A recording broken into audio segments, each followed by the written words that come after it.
Hi everyone, welcome back to my channel. So I'm sure that a lot of you know who Trisha Paytas is. I've watched Trisha since I don't even know when. It's been years now. And don't get me wrong, I know that Trisha is very, very problematic. I know that they've done some very, I'll just say problematic things in the past, but I don't know, I've always just understood it as a troll, understood it as a joke, and kind of just was able to see past it. Even in those moments where I feel like Trisha was just, looking for attention and just trolling, there were some videos thrown in there that felt very raw to me that I just empathized with a lot. And maybe that's my own stupidity, maybe that's just me being too empathetic for somebody, but I don't know, it just felt very real to me. If you didn't know, Trisha's recently gone onto TikTok and stated that they are non-binary. So for today's video, I really just want to go over the whole situation, give you guys my opinion as a trans woman. I post new videos here on my channel every Monday and Thursday, so if you're not yet subscribed, go ahead and do that right mother effing now. I'll wait for you. Are you done? Thank you very much. Make sure to follow me on Instagram, Twitter, TikTok, all those different places to keep us up to date with me as possible. And also I have a Patreon, so if you guys like the work that I do here on my channel and you want to donate to me, the link for that will be down below as well. But yeah, with no further ado, let's get right into today's video. So I'm sure that some of you out there don't know who Trisha is, so I just want to kind of go over a little bit of Trisha's history. I think they've been on YouTube posting videos for over 10 years now. Trisha's like one of the OG YouTubers, I feel like. I keep seeing videos of Trisha pop up on my recommended page from 11, 12 years ago. I'm like, damn, get it. You've really been in this. Like I was saying in the past, they have been very, very controversial and honestly problematic. They had a reputation of just being insane, being crazy, being totally just out there. And that was highlighted a lot during their relationship with Jason Nash. I keep getting his name twisted. Jason Nash on the Vlog Squad. That was Trisha's whole character was, being crazy, being insane, being the crazy girlfriend, which we all know what's going on with the Vlog Squad right now. We all know what's going on with David Dobrik right now, but we won't get into that. More recently, at least in my opinion, I feel like Trisha has become a lot more authentic, which is likely, again, just in my opinion, but it's likely because of the success of their podcast with Ethan Klein, the Frenemies podcast. Again, shout out to that podcast. I love that podcast. Watch it all the time. Quality podcast. I feel like in the past, Trisha really clung to the drama, clung to the controversy, clung to just literally anything that would just get them clicks. But I feel like now that Trisha is more successful and, the podcast is getting millions and millions of views consistently, I feel like maybe they don't think that they have to do that anymore. So it's allowing them to feel more free to just be themselves, which is great. We love that. On this Frenemies podcast, which if you haven't seen it, I actually recommend that you go watch it. I think it's quality content. On the podcast, Trisha and Ethan tend to call out problematic creators, problematic influencers, as well as just doing challenges and little games and stuff like that that really show off their humor and their, their friendship dynamic, if you will. As for problematic influencers, they've talked about James Charles, they've talked about David Dobrik, but even off the podcast, Trisha is consistently calling out people that she finds problematic, like Nikita Dragon, like Austin McBroom, and I actually really respect Trisha for doing that. I feel like it's not an easy thing to be calling out these huge influencers, but they just do it so matter of factly. They're like, well, you shouldn't be doing this, bitch.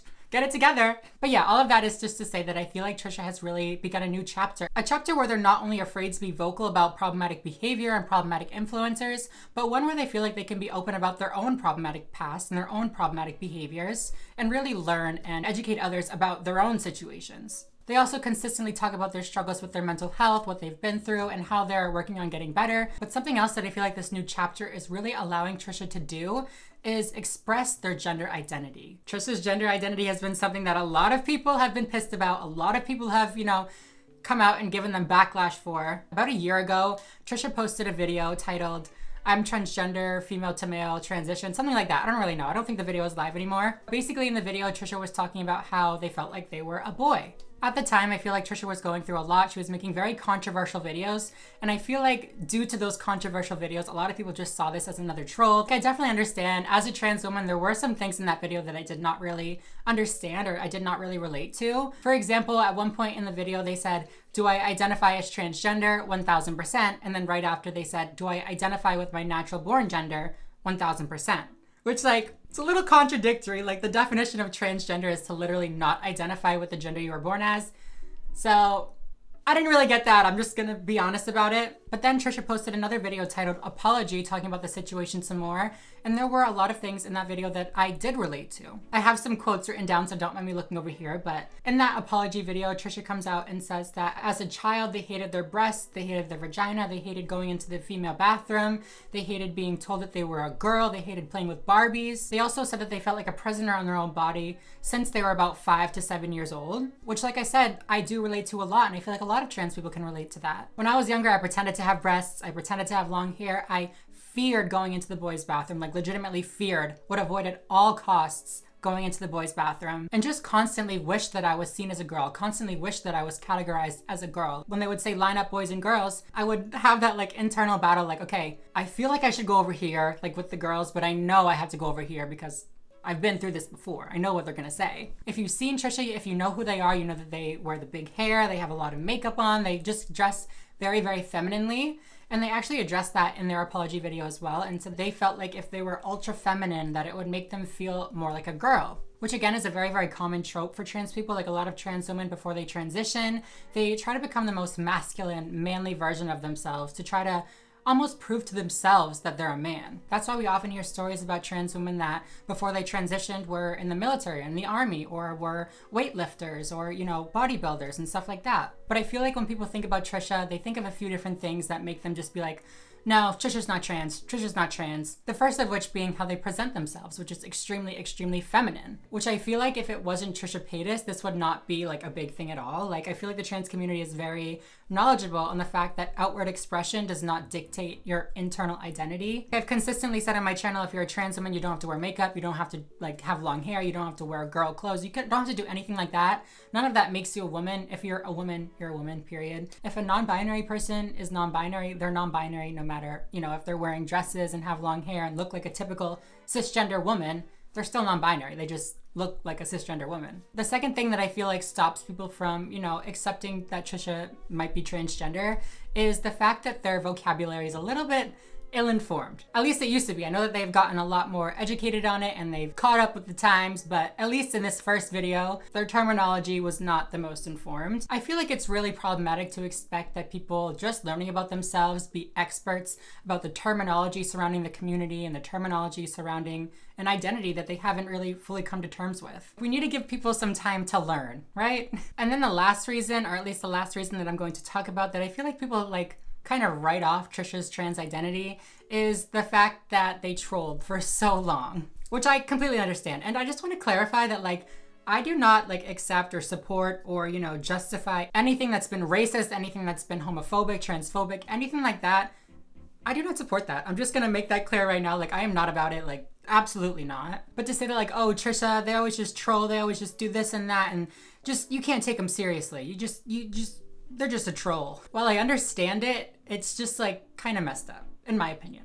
It's kind of like that story, The Boy Who Cried Wolf. Like, yes, he lied. You know what I'm saying? Like he lied over and over and over again, or in Trisha's case, Trisha was a troll over and over and over again, but eventually there was a wolf. You know what I'm saying? So eventually something that Trisha says is going to be true. Just because Trisha has trolled and trolled and trolled for years doesn't mean that everything Trisha does is going to inevitably be a troll. You know what I'm saying? Especially now that it's been over a year since Trisha has been saying that, you know, they don't feel like a woman, they feel like they might be trans. That would be one hell of a troll. Like that's commitment, honey. Yes, you heard me correctly. Trisha does still identify as trans. However, they don't identify as a trans man anymore. They've actually come out and said that they more identify as non-binary now. So now you're non-binary when you said last year you're transgendered? Well, yeah, at first I thought that was my only option. I didn't feel like the gender I was born with was my only gender, and non-binary people do fall under the transgender umbrella. So are you getting surgery to like become a different gender? Well, some non-binary people do have surgery to help with their dysphoria. I'm not one of those non-binary people. But you were like born a female and like you date mostly straight men. That's not entirely true either. I've had 2 straight boyfriends, 2 bi boyfriends, 2 girlfriends, and a fiance who accepts that I'm gender fluid and that I'm not always female and I'm not always male, and sometimes I'm third gender. You're just saying that for TikTok. You want attention. I don't want attention, but I like to bring attention to something that I myself was unaware of until recently, thanks to TikTok. Dude, just pick a gender. We're tired of this trolling. If only it was that simple to just pick a gender. My life would be a lot easier and probably more people would like me. So that was a TikTok that Trisha posted, I think like a month or two ago. I don't really know. I'm gonna ignore the hair and the makeup. Like, not my style, you do you, whatever. But Trisha just simply claims that they've learned a lot more about the non-binary community and has realized that that is the label that fits them more accurately. Trisha also clarified in that TikTok that they're not just looking for attention, that yes, they do talk about it, but it's to bring awareness to a community that does not get talked about, in their opinion, enough. And like, to be honest, they do a pretty decent job of it. They highlight that gender identity isn't a choice. They highlight that being non-binary is also trans.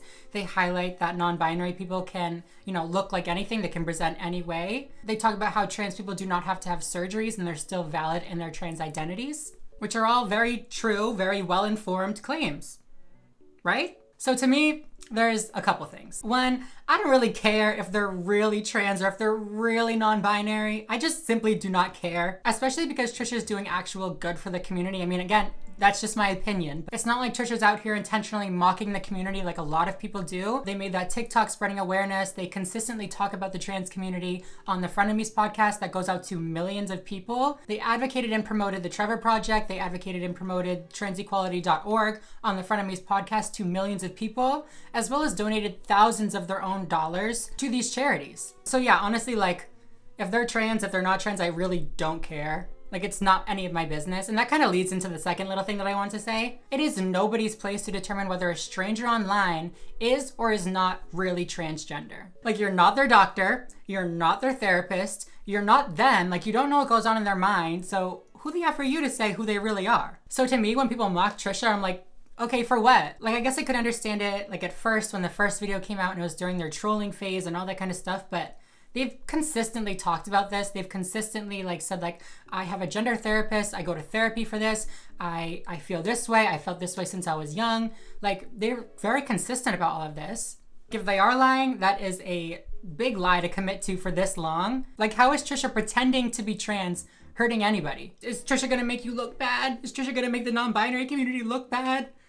That's very true scum sounding to me. I don't know. Like I said, that is just my opinion. That is just my perspective as a trans woman. I feel like nobody has the right to tell somebody that they are not trans, especially as a stranger, as a viewer online. Like, it's just not cute. Like, find a hobby. What do you all think about this? Let me know down below. But anyways, I think that's going to be it for this video. So if you like this video, please make sure to give it a thumbs up down below. It really helps out my channel a lot. Make sure to leave a comment down below, spread some love, spread some positivity. And also make sure to subscribe if you are not already and you would like to be. But yeah, everyone, other than that, I think I'm going to go. So thank you all so much for watching and I will see you in Monday's video. Bye, everyone.